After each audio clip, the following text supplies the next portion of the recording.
الحمدللہ، اللہ تعالیٰ کا لاکھ لاکھ شکر ہے کہ مالک الملک نے اپنی یاد کی توفیق اور موقع عطا فرمایا۔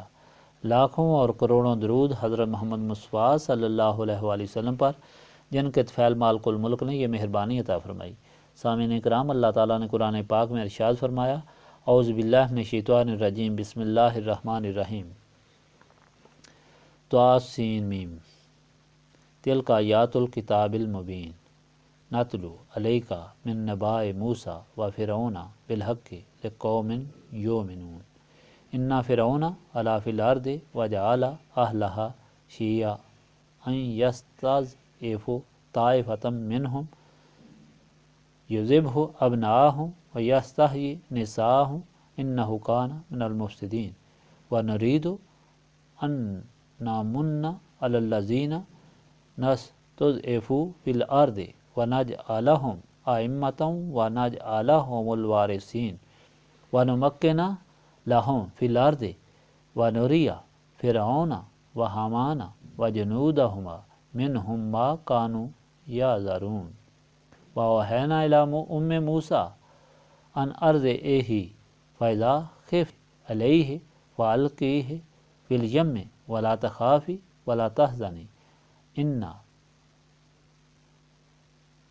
ردہ الیک وجاعلوہ من المرسلین فالتقطہ آل فرعون لیکون لہم عدوا وحزنا ان فرعون وہامان وجنودہما کانوا خاطئین وقالت امرأۃ عمران قرۃ عین لی ولک لا تقتلوہ عسیٰ ان ینفعنا او نتخذہ ولدا وہم لا یشعرون واصبح فؤاد ام موسیٰ فارغا ان کادت لتبدی بہ لولا ان ربطنا علی قلبہا لتکون من المؤمنین وقالت لاختہ قصیہ فبصرت بہ عن جنب وہم لا یشعرون وحرمنا علیہ المراضع من قبل فقالت هل ادلکم علی اہل بیت یکفلونہ لکم وہم لہ ناصحون فرددناہ الی امہ کی تقر عینہا ولا تحزن ولتعلم ان وعد اللہ حق ولکن اکثرہم لا یعلمون۔ طاسین یہ آیتیں ہیں روشن کتاب کی، ہم پڑھ کر سناتے ہیں آپ صلی اللہ علیہ وآلہ وسلم کو موسیٰ اور فرعون کا واقعہ ٹھیک ٹھیک ان لوگوں کے لیے جو ایمان لائے ہیں۔ بے شک فرعون متکبر بن گیا تھا زمین میں، اور اس نے بنا دیا تھا وہاں کے باشندوں کو گروہ کمزور کرنا چاہتا تھا۔ ایک گروہ کو ان سے ذبح کرتا ان کے بیٹوں کو اور زندہ رکھتا ان کی عورتوں کو، بے شک وہ فساد برپا کرنے والوں سے تھا۔ اور ہم نے چاہا کہ احسان کریں ان لوگوں پر جنہیں کمزور کر دیا گیا تھا ملک میں، اور بنا دیں انہیں پیشوا اور بنا دیں انہیں وارث اور تسلط بخشیں انہیں زمین میں، اور ہم دکھائیں فرعون اور حامان کو اور ان کی فوجوں کو ان کی جانب سے جس کا وہ اندیشہ کیا کرتے تھے۔ اور ہم نے الہام کیا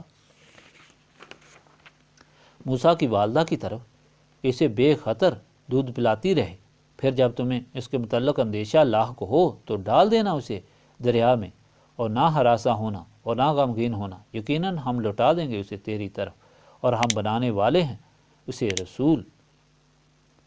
رسولوں سے۔ پس نکال لیا فرعون کے گھر والوں نے اسے تاکہ وہ ان کا دشمن اور باعث غم و رنج بنے۔ بے شک فرعون حامان اور اس کے لشکری خطا کار تھے، اور کہا فرعون کی بیوی نے کہ یہ بچہ تو میری آنکھوں کی ٹھنڈک ہے اور تیری آنکھوں کی، اسے قتل نہ کرنا، چاہے یہ ہمیں نفع دے یا اسے ہم اپنا فرزند بنا لیں۔ وہ نہ سمجھ سکے تھے، اور موسیٰ کی ماں کا دل بے قرار ہو گیا، قریب تھا وہ ظاہر کر دے اس راز کو، اگر ہم نے مضبوط نہ کر دیا ہوتا اس کے دل کو، تاکہ وہ بنی رہے اللہ تعالیٰ کے وعدہ پر یقین کرنے والی۔ اور اس نے کہا موسیٰ کی بہن سے کہ اس کے پیچھے پیچھے ہول ہے، پس وہ اسے دیکھتی رہی دور سے، اور وہ اس کو نہ سمجھتے تھے اور ہم نے حرام کر دی تھی اس پر ساری دودھ پلانے والیاں۔ اس سے پہلے تو موسیٰ کی بہن نے کہا کیا میں پتہ دوں تمہیں ایسے گھر والوں کا جو اس کی پرورش کریں تمہاری خاطر، اور وہ اس بچے کے خیر خواہ بھی ہوں گے۔ تو ہم نے لوٹا دیا اس کو اس کی ماں کی طرف تاکہ اس کو دیکھ کر اس کی آنکھیں ٹھنڈی ہوں اور وہ غم زدہ نہ ہو، اور وہ یہ بھی جان لے کہ بلا شبہ اللہ تعالیٰ کا وعدہ سچا ہوتا ہے، لیکن اکثر لوگ اس حقیقت کو نہیں جانتے۔ پچھلی مرتبہ آپ نے سورۃ نمل کا آخری فرمان سنا جس میں منکرین کو فرمایا گیا تھا جس قیامت کو تم چاہتے ہو وہ بڑا ہیبت ناک وقت ہوگا، تمہارا کوئی مددگار نہ ہوگا اور تمہارے سارے اعمال پیش ہوں گے، اس کے مطابق تمہارا فیصلہ ہوگا اور پھر تم جہنم میں بھیج دیے جاؤ گے۔ یہ ایسا وقت ہوگا کہ اچانک آئے گا، تم اپنے کاموں میں مصروف ہوگے اور یہ دن جلد آ جائے گا۔ آج کا فرمان سورۃ القصص کا پہلا حصہ ہے۔ اب کہ منکرین رسالت خواہ مشرکین مکہ تھے یا یہود و نصارہ، انہیں بار بار فرمایا گیا کہ گزشتہ تاریخ اٹھا کر دیکھو کہ تمہیں صاف معلوم ہوگا کہ اللہ تعالیٰ نے تمہیں پیدا کر کے اس طرح نہیں چھوڑا دیا بلکہ تمہاری ہر ضرورت پوری فرمائی، تمہارے لیے ہدایت کا سامان بھی فرمایا، اپنے رسولوں کو ہدایت کی کتابیں دے کر بھیجا تاکہ تم اللہ تعالیٰ کی مہربانی سمجھو، اپنے رب کی ربوبیت کو سمجھو، اس پر یقین کرو اور اس کے ساتھ ایسے لا شے بتوں کو شریک نہ کرو۔ لیکن بدقسمت ایسے گزرے کہ بجائے ہدایت حاصل کرنے کے انہی رسولوں کو اذیت دیتے اور مذاق کرتے رہے اور رسولوں کو شہید کرتے رہے۔ انجام کار ایسے لوگوں کا یہ ہوا کہ وہ ذلیل اور خوار ہوئے دنیا میں اور ان کا انجام بھی خراب ہوا۔ ان کو ہدایت دی گئی کہ اب سارے رسولوں کے سردار آخری رسول صلی اللہ علیہ وآلہ وسلم اللہ تعالیٰ کی آخری کتاب لے کر تمہارے پاس آئے ہیں، اب ان کی اطاعت اختیار کرو اور اپنے آپ کو تباہ و برباد نہ کرو، اس طریقہ ہدایت پر آ جاؤ۔ آج کا فرمان جس میں حضرت موسیٰ کا قصہ بیان فرمایا گیا۔ فرعون جو مصر کا بادشاہ تھا وہ تکبر اور غرور سے خدا بنا ہوا تھا، اس نے اسرائیلیوں پر انتہا درجے کے ظلم روا رکھے تھے۔ پھر اس نے اپنے مشیروں سے مشورہ کیا اگر یہ اسرائیلی بڑھ گئے تو کسی وقت مقابلہ کر سکتے ہیں، اس لیے طے ہوا کہ ایک دن جو بچہ پیدا ہوتا ہے اسے چھوڑا جائے، دوسرے دن جو بچہ پیدا ہو اسے قتل کر دیا جائے، ان کی بچیاں زندہ چھوڑی جائیں جو ہماری کنیزیں بنیں۔ اللہ تعالیٰ کی قدرت سے موسیٰ کی ماں کے 3 بچے پیدا ہوئے، پہلی لڑکی، پھر ہارون جن کو زندہ چھوڑ دیا گیا، پھر موسیٰ پیدا ہوئے۔ تو موسیٰ کی ماں بہت گھبرا گئیں، کیا فرعون کے جاسوس معلوم کر لیں گے اور میرے بچے کو قتل کر دیں گے؟ اللہ تعالیٰ نے الہام فرمایا موسیٰ کی ماں کی طرف، تم بے خوف بچہ کو دودھ پلاتی رہیں اور جب خطرہ ہو تو اسے صندوق میں بند کر کے دریا میں ڈال دیں اور بے ہو جائیں، اللہ تعالیٰ ان کو زندہ سلامت واپس ان کی طرف لوٹا دے گا۔ چنانچہ جب خطرہ بڑھا تو موسیٰ کی ماں نے آپ کو ایک صندوق میں بند کر کے دریا میں ڈال دیا اور اپنی بیٹی کو کہا کہ تم ساتھ ساتھ چلتی رہو، دیکھو کہ یہ صندوق کدھر جائے گا۔ صندوق دریا میں بہتا ہوا فرعون کے محل کے قریب پہنچا، وہاں فرعون کی خادمائیں دریا میں کپڑے دھو رہی تھیں، انہوں نے صندوق دیکھا تو اٹھا کر فرعون کے پاس لے آئیں، جہاں فرعون کی بیوی بھی موجود تھی۔ صندوق کھولا تو اس میں بہت خوبصورت بچہ نکلا۔ فرعون کی بیوی کو بچہ سے بہت پیار ہو گیا اور کہا اس کو قتل نہ کرنا، یہ میری اور تمہاری آنکھوں کی ٹھنڈک بنے گا اور تمہارا بیٹا ہوگا، کیونکہ ان کا کوئی بیٹا نہیں تھا۔ پھر فرعون کی بیوی نے دایا بلائیں کہ موسیٰ کو دودھ پلائیں۔ اللہ تعالیٰ نے اپنی حکمت سے ان دائیوں کا دودھ موسیٰ پر حرام کر دیا۔ موسیٰ نے کسی کا دودھ نہ پیا۔ یہ پریشان ہو گئے اور خادمائیں باہر نکلیں اور دائیوں کی تلاش میں چل پڑیں۔ یہاں موسیٰ کی بہن موجود تھی، اس نے کہا کہ میں تم کو ایسی مشفق مہربان دائی کا پتہ دیتی ہوں جو بچے کو بہت خیر خواہی سے پرورش کرے گی۔ وہ موسیٰ کی ماں کے پاس آئیں، ان کو لائیں تو موسیٰ نے ان کا دودھ پینا شروع کر دیا، چنانچہ بچہ ان کے حوالے کر دیا گیا اور ان کے لیے معاوضہ بھی مقرر کر دیا گیا جو شاہی خزانے سے ملتا تھا۔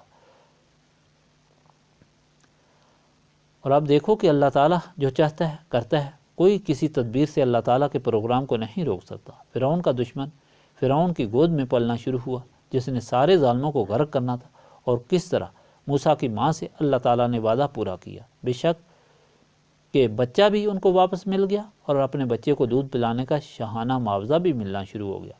یہ تاریخ ہر انسان کے لیے مشعل راہ ہے کہ اللہ تعالیٰ پر بھروسہ کرنے والوں کے ساتھ ہر وقت اللہ تعالیٰ ہوتا ہے اور ان کی ہر وقت مدد کرتا ہے، ان کا کوئی کچھ نہیں بگاڑ سکتا۔ جس نے نوح کو پانی کے طوفان میں بچایا اور باغیوں کو غرق کیا، جس نے ابراہیم کو آگ میں بچایا اور نمرود کو ذلیل کر کے مارا، وہی موسیٰ کو فرعون کے غرق کرنے کا ذریعہ بنا رہا ہے، اور فرعون کچھ نہ بگاڑ سکا بلکہ اپنے ہاتھوں اپنے قاتل کی شاہانہ پرورش کرتا رہا۔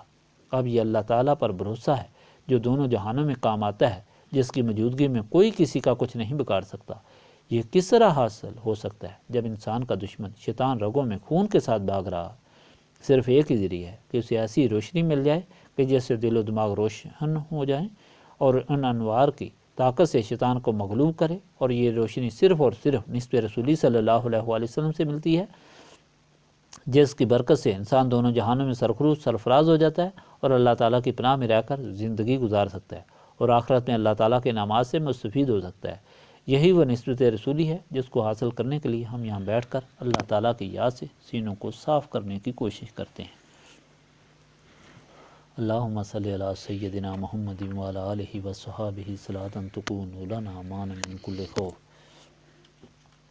ربنا آتنا فی الدنیا حسنۃ وفی الآخرۃ حسنۃ وقنا عذاب النار۔ لا الہ الا انت سبحانک انی کنت من الظالمین۔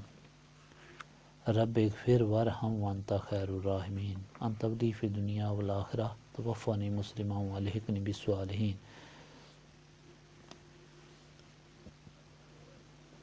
ربنا لا تزغ قلوبنا بعد إذ هديتنا وهب لنا من لدنك رحمة إنك أنت الوهاب۔ اللهم إنك عفو تحب العفو فاعف عني يا غفور يا غفور يا غفور۔ استغفر الله العظيم الذي لا إله إلا هو الحي القيوم وأتوب إليه۔ ربنا تقبل منا إنك أنت السميع العليم وتب علينا إنك أنت التواب الرحيم۔ سبحانك ربك رب العزة عما يصفون وسلام على المرسلين والحمد لله رب العالمين۔